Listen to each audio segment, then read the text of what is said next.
ஓம் நமோ பிரம்மண்ய தேவாய கோபிராமண ஹிதாய ஜெகத்கிதாய கிருஷ்ணாய கோவிந்தாய நமோ நமகா.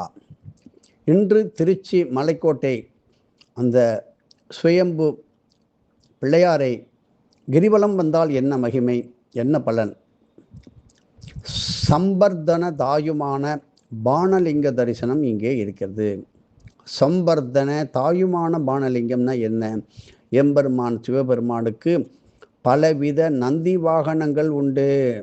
பணக்காரர்கள் பல காரியங்களுக்காக பலவிதமான கார்களையும் பலவிதமான வாகனங்களையும் வைத்திருப்பது போல அகிலாண்ட ஈஸ்வரனிடமும் பல காரியங்களை நிறைவேற்றுவதற்காக பற்பல வாகனங்கள் வைத்து கொண்டு இருக்கிறார்கள். ஒவ்வொருவரும் ஒவ்வொரு காருக்கும் ஒவ்வொரு வித பெயர்களை சூட்டி இருப்பது போல சிவபெருமான் தான் பவனி வரும் நந்திகளுக்கு காளைகளுக்கு பல பெயர்களை சூட்டி வைத்திருக்கிறார். இப்படி பல கோடி ஆண்டுகளாக கடுமையாக தவம் இயற்றிய சிவனடியார்கள் இறைவனின் தரிசனத்தை பெற்று அவருக்கு வாகனமாய் அமையும் வரத்தை கேட்டார்கள். அப்படி அந்த உத்தம அடியார்களே இன்று ஈசனின் வாகனமாக மாறி பற்பல திருநாமங்களை பூண்டு நந்தீஸ்வரர்களாக நந்தி மூர்த்திகளாக அருள்பாலிக்கின்றார்கள். மேலும் தொடர்வோம். ருத்ர சம்பர்தனன் என்ற ஓர் உத்தமர் இருந்தார். நீண்ட நாட்களாக வேதங்களை முறையாக பயின்று தமிழ் மறைகளையும் வடமொழி வேதங்களையும் தனது 5 வயது முதல் 15 வயது நிரம்பிய சிறுவருக்கு உபதேசித்து மறைகளை முறையாக ஓதும் முறையை அவர்களுக்கு இலவசமாக சொல்லிக் கொடுத்து கற்பித்து வந்தார். இவ்வாறு சிறந்த பயிற்சி பெற்ற மாணவர்களுடன், அதுவும் சிறுவர்களுடன் தானும் வேத மந்திரங்களை ஓதிக்கொண்டு உச்சி பிள்ளையாரை தினமும் வலம் வருவதை ஒரு நித்திய பழக்கமாக கொண்டிருந்தார். வேதங்கள் முழங்க இவ்வாறு வலம் வருகையில் யாருக்காவது பிரசவ வேதனை ஏற்பட்டால் அவர்களுக்கும் பிரசவ வேதனை தெரியாமல் சுகப்பிரசவம் குழந்தை பிறக்க ஒரு எளிய தமிழ் மறை பாடலையும் ஓதுவார். தாயுமான வெண்ணையாகி தயை கூர்ந்து உருகி மாயமான் மழுவும் ஏந்தி மயிர்கூச்செறிந்து ஏழையன் உடல் வலி தெரிந்திடாமல் பிழை பொறுத்து மகவு ஈந்திட அருள்வாயே என்று இதனுடைய பொருள். இப்படிப்பட்ட பாடலை பாடி தாயுமானவரை நினைத்து வெண்ணெய் அளிப்பார். கடவுள் அருளால் பூரணமான நம்பிக்கையோடு இந்த பாடலை யார் ஒருத்தர் பாடி வெண்ணெய் உண்டவர்களுக்கு சுகப்பிரசவம் நடந்து வந்து கொண்டிருந்தது ஒரு காலத்திலே. இப்படியும் இன்றும் செய்கின்றவர்கள் உண்டார். இப்படி சுயநலம் இல்லாமல், சிறிதும் சுயநலம் இல்லாமல் இப்படி வேத சம்ரக்ஷணம் பெண்களின் சுகப்பிரசவத்திற்காக இந்த ருத்ர சம்பர்தனம் தான் ஆற்றிய பெரும் தொண்டால் மகிழ்ந்தான் தாயுமான ஈசன். விண்ணுலகாகும் இந்த விண்ணுலகையும் அந்த அளவும் வானை முட்டும் அளவு தேவர்களுக்கும் கிடைக்காத ஒரு அற்புதமான இறை தரிசனம் திருக்காட்சி ருத்ர சம்பர்தனுக்கு இறைவன் அருளினார். இறைவன் சம்பர்தனா, உன்னுடைய அற்புதமான சேவையால் யாம் மகிழ்ந்தோம், உனக்கு என்ன வேண்டும் என்று வினவ ருத்ர சம்பர்தனும் ஐயனி தங்களை இங்கிருந்தே தரிசிக்கும் பாக்கியம், தங்களை சுமக்கும் பாக்கியத்தையும் தான் தந்தருள வேண்டும் அப்படி என்று வேண்டினான். இறைவனும் தாயுமானவனும் மனம் இசைந்து கனிந்து இங்கேயே நீ நந்தீஸ்வரரை அமர்ந்திடுவாய் என்று வரமருளினார்.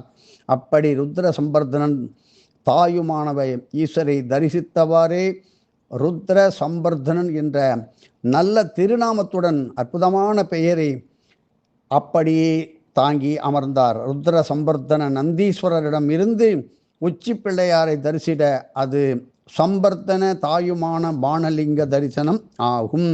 முறையான இந்த தரிசனத்தால் என்ன பலன்? கர்ப்ப சம்பந்தமான எப்பேற்பட்ட கோளாறுகளும் நீங்கும், உடனடியாக கர்ப்பம் தரிக்கும். மேலும் அறுவை சிகிச்சை இல்லாமல் கஷ்டப்படாமல் சுகப்பிரசவம் அற்புதமாக ஏற்படும். பிரசவ வேதனைகள் மிதமாகி அப்படியே கொஞ்சம் சுலபமாக பிரசவம் ஏற்பட செய்யும். அப்படிப்பட்ட வழி பெற்றவர்கள் பல கோடி பேர். பிரசவ காலத்தில் தாயோ அவர்களை சார்ந்த நெருங்கிய உறவினர்களோ இல்லாமல் அவதி ஒருவர்களுக்கு இறைவனே தக்க உதவிகளை வந்து அளிப்பான். யாரையும் நம்ப வேண்டாம், இறைவன் வருவான். இப்படி கர்ப்பிணி பெண்கள் மலைக்கோட்டை கிரிவலம் வந்து ஸ்ரீ ருத்ர சம்பர்த்தன நந்தீஸ்வரரை தரிசிக்க அவர்களது உடல்நிலை ஒத்துழைக்கவில்லை என்றால் நீங்கள் என்ன செய்ய வேண்டும்?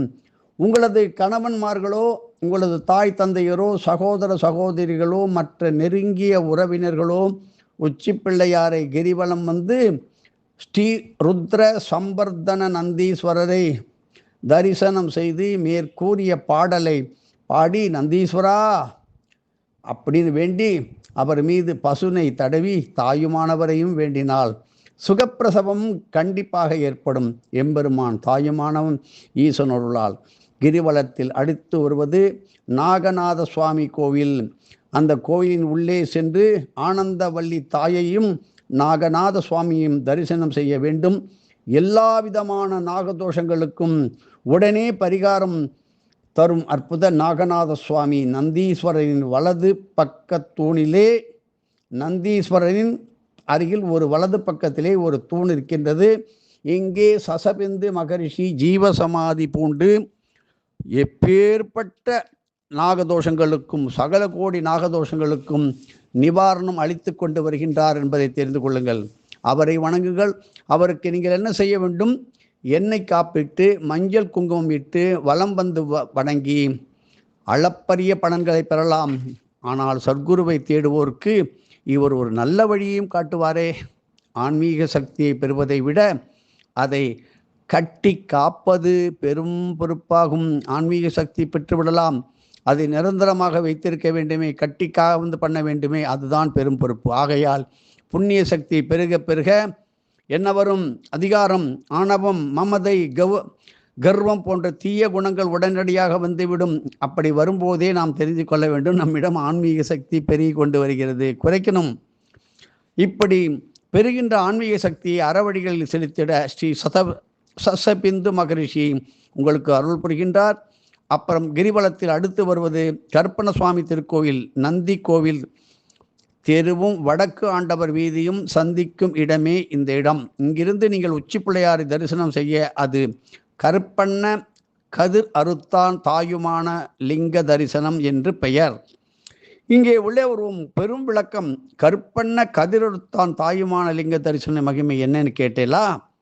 பத்ரையன் பத்ரையன் பத்ரையன் என்று ஒரு விவசாயி இருந்தார். அவர் இல்லத்தில் காற்று கருப்பு பெரும் சேஷ்டைகளால் மிகுந்த துன்பத்தை அடைந்து மிக வேதனை அடைந்தார். விவசாயத்திலே சொல்ல முடியாத அளவுக்கு பெரும் நஷ்டம். அதையும் சந்தித்து நெல் மூட்டைகளை எல்லாம் பூச்சிகள் அரித்தும் நெல்மணிகள் கருத்தும் சொத்தையாகியும் விரயமாக போய்கொண்டே இருந்தது. இப்பேற்பட்ட துன்பங்களுக்கு இடையில் அவர் தன் மூதாதையர்கள் சொல்லியபடி தினமும் இந்த உச்சி பிள்ளையாரை காலை மதியம் மாலை என 3 வேளையும் கிரிவலம் வந்து வணங்கி பிரார்த்தனை செய்தார். இப்படி நீண்ட காலம் கிரிவலம் வந்து வர வேண்டும். அப்பொழுது ஒரு முறை இறைவனே அவரது கனவில் தோன்றி இந்த குறிப்பிட்ட இடத்தை காட்டி, இங்கு கருப்பண்ண சுவாமி குடியிருக்காரு, அவரை வேண்டினால் உன்னுடைய விளைச்சல் ஓஹோ என்று பெருகும், நெல்மணிகள் வீணாகாமல் பாதுகாக்க உங்களுக்கு அவர் உதவி செய்வார், ஆவி துன்புறுத்துதல் உடனடியாக மறையும் என்று அருளினார். இப்படி கேட்ட பத்ரையன் மனமகிழ்ந்து இறைவனே தான் சுட்டி காட்டிய இடத்தை அடைந்தார். இவ்வளவு காலம் வலம் வந்தும் கருப்பண்ண சுவாமியை அந்த விவசாயி பார்க்கவில்லை. இப்பொழுது கருப்பண்ண சுவாமியின் திரு உருவ சிலை அவர் கண்களுக்கு தெரிந்தது. அவரை வணங்கி துதித்தார். கருப்பண்ண சுவாமிக்கு ஒரு சிறு கோவிலும் கட்டினார். அவருடைய முறையான வழிபாட்டினால் எல்லா பிரச்சனைகளும் முழுமையாக தீர்ந்து அமோக நெல் விளைச்சலையும் பெற்று ஆவி துன்பங்கள் நீங்கி மன அமைதியை பெற்றார் அந்த கருப்பண்ண சுவாமி. இன்றும் அந்த கோவில் இருக்கிறது. இப்படி கருப்பண்ண சுவாமி கோவில் எதிரே வரசித்தி விநாயகர் ஆலயம் அமைந்து உள்ளது. நீங்கள் அங்கிருந்து உச்சி பிள்ளையாரை தரிசனம் செய்யலாம். காலை மதியம் மாலை என 3 வேளைகளில் மலைக்கோட்டையை ரொம்ப ஈஸியாக கிரிவலம் வரலாம். கருப்பண்ண சுவாமி வேண்டினால் விவசாயம் இனிமேல் எதிர்காலத்தில் ஒரு பெரிய சவாலாக இருந்தாலும் நீங்கள் அதிலிருந்து வெற்றியடைய இந்த விவசாயத்தில் பெரும் விளைச்சல், பூச்சிகள், இயற்கை உபாதைகளால் பயிர் தானியங்கள் வீணாகாமல் பாதுகாக்க இந்த கருப்பணசாமி உதவி செய்வார். காற்று கருப்பு தொந்தரவுகள், ஆவி சேட்டைகள் போன்ற எப்பேற்பட்ட பிணிகளும் உடனடியாக மறைந்துவிடும். மனதில் பெரும் அமைதி உண்டாகி இறைவனை அடையும் வழி கிடைக்கும். எதுவும் என்னுடையதல்ல, அனைத்தும் உடையதே. அருளாளா அருணாச்சலா.